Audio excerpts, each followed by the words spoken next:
Hi this is Ashish, you are watching legal insane and आज के इस पर्टिकुलर वीडियो में हम बेसिकली डिस्कस करेंगे डिफॉल्ट बेल के कॉन्सेप्ट को। क्या होता है डिफॉल्ट बेल? इसको हम स्टैट्यूटरी बेल भी बोलते हैं। तो आपने बेसिकली सुना होगा एंटिसिपेटरी बेल क्या होता है, रेगुलर बेल क्या होता है, इंटरिम बेल क्या होता है, इन सब के बारे में आप जानते होंगे। डिफॉल्ट बेल क्या होता है आज के इस पर्टिकुलर वीडियो में डिस्कस करने वाले हैं। Stay tuned throughout the video so that you could understand this very basic concept of default bail. और इसके साथ ही साथ दो और क्वेश्चंस हैं जो हम डिस्कस करेंगे आज के इस पर्टिकुलर वीडियो में, तो साथ बने रहना ताकि आपको समझ में आता रहे। तो जो बेसिकली ये डिफॉल्ट बेल का कॉन्सेप्ट है ना, इसका सीधा सीधा जो है रिलेशन है पुलिस के इन्वेस्टिगेशन के साथ। पुलिस इन्वेस्टिगेशन करके बेसिकली क्या करती है, वो चार्जशीट फाइल करती है। तो चार्जशीट फाइल करने की क्या टाइमिंग होनी चाहिए किसी भी केस में? जब किसी भी केस में एफआईआर दर्ज हुआ है किसी भी व्यक्ति को इन्वेस्टिगेशन के दौरान, उस एफआईआर में इन्वेस्टिगेशन के दौरान अगर किसी भी व्यक्ति को गिरफ्तार किया गया है तो उस व्यक्ति को मैक्सिमम कितना समय तक जेल में रहना पड़ेगा इन्वेस्टिगेशन के दौरान, ये बहुत ही ज़्यादा इम्पॉर्टेंस रखता है। क्यों? क्योंकि उस व्यक्ति का भी कुछ फंडामेंटल राइट्स हैं, उसकी भी आज़ादी का सवाल है। अगर उसको अनलिमिटेड टाइम के लिए जेल में रखा जाए विदाउट प्रूवन गिल्टी, जब तक उस पर आरोप सिद्ध ना हो, उसको कन्विक्शन ना हो, और फिर भी अगर उसको जेल में रखा जा रहा है, that is the deprivation of his personal right, that is right to liberty.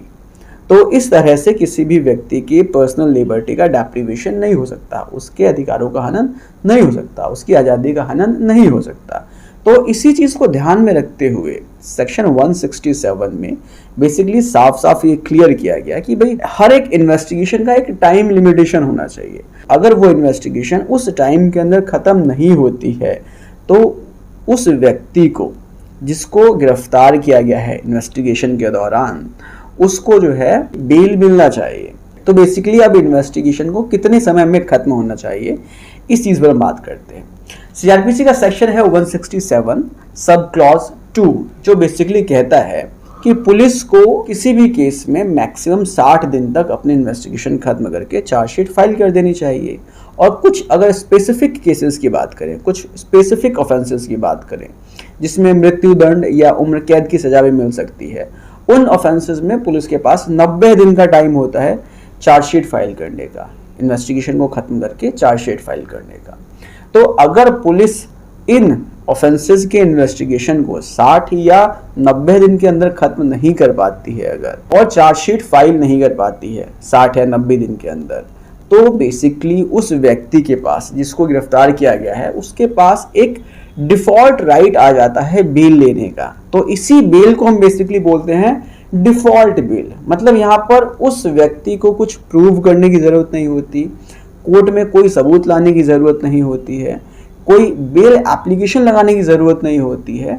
यहाँ पर ऑटोमेटिकली बाय डिफ़ॉल्ट उस व्यक्ति को बेल कोर्ट ग्रांट करती है, जिसको हम बोलते हैं डिफ़ॉल्ट बेल। तो सिंपल सी लैंग्वेज में अगर हम ये कहें कि अगर किसी भी केस में एफआईआर दर्ज हुआ है और एफआईआर दर्ज होने के दौरान किसी व्यक्ति को अगर गिरफ्तार किया गया है, तो गिरफ्तार करने के बाद से पुलिस को विद इन 60 डेज या 90 डेज जो है इन्वेस्टिगेशन खत्म करके चार्जशीट फाइल करनी होती है। अगर पुलिस चार्जशीट फाइल नहीं कर सकती है तो उस व्यक्ति को बाय डिफॉल्ट बेल मिल जाता है, जिसको हम डिफॉल्ट बेल कहते हैं। आई होप आपको बेसिकली समझ में आ गया होगा कि डिफॉल्ट बेल क्या होता है। अब इसके बाद हम दो क्वेश्चन और डिस्कस करने वाले हैं। पहला क्वेश्चन देखो, बेसिकली क्या होता है कि कुछ केसेस में ऐसा होता है कि पुलिस विद इन टाइम अपनी चार्जशीट को फाइल कर देती है, इन्वेस्टिगेशन खत्म करके चार्जशीट फाइल कर देती है।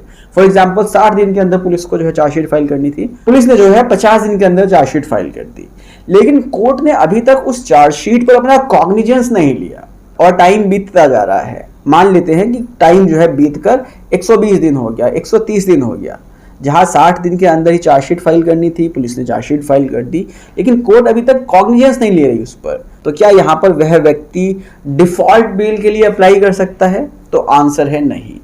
देखो, बेसिकली जो डिफॉल्ट बेल का कॉन्सेप्ट है वो सिर्फ चार्जशीट की फाइलिंग पर डिपेंड करता है। चार्जशीट अगर विद इन टाइम फाइल नहीं हो रही है, प्रिस्क्राइब्ड टाइम के बाद अगर चार्जशीट फाइल हो रही है, तो वह व्यक्ति डिफॉल्ट बेल का हकदार है, वो डिफॉल्ट बेल के लिए अप्लाई कर सकता है। लेकिन अगर पुलिस ने with in time chargesheet file कर दी है तो वो फिर डिफॉल्ट बेल का हकदार नहीं है। ये पहला क्वेश्चन था जिसका आंसर आपको मिल गया। अब बात करते हैं दूसरे क्वेश्चन की। दूसरा क्वेश्चन ये है कि अगर police with in time period अपना चार्जशीट फाइल नहीं करती है और वह व्यक्ति जिसको गिरफ्तार किया गया है वो लिमिटेड टाइम पीरियड के बाद अगर बेल के लिए अप्लाई नहीं कर पाता है, अगर डिफॉल्ट बेल के लिए अप्लाई नहीं कर पाता है और इसी दौरान पुलिस बाद में अगर चार्जशीट फाइल कर देती है, तो क्या उस व्यक्ति का जो डिफॉल्ट बेल लेने का राइट था वो खत्म हो जाता है? तो बेसिकली इसका आंसर है नहीं। इस पर सुप्रीम कोर्ट की जजमेंट है कि हर एक व्यक्ति की पर्सनल लिबर्टी की कुछ इंपॉर्टेंस होती है और उसका डेप्रिवेशन बिल्कुल भी नहीं होना चाहिए।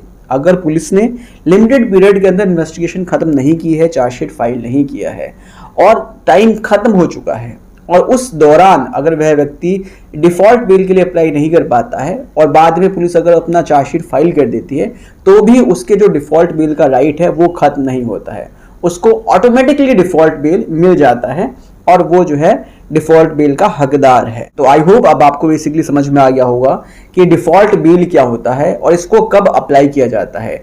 अगर पुलिस विद इन टाइम अपना इन्वेस्टिगेशन कंप्लीट करके चार्जशीट फाइल नहीं कर पाती है, तो व्यक्ति के पास राइट होता है डिफॉल्ट बेल का, वो ले सकता है। आई होप आपको ये बेसिक कॉन्सेप्ट्स क्लियर हो गए होंगे। मिलते हैं नेक्स्ट वीडियो में। Take care, bye bye.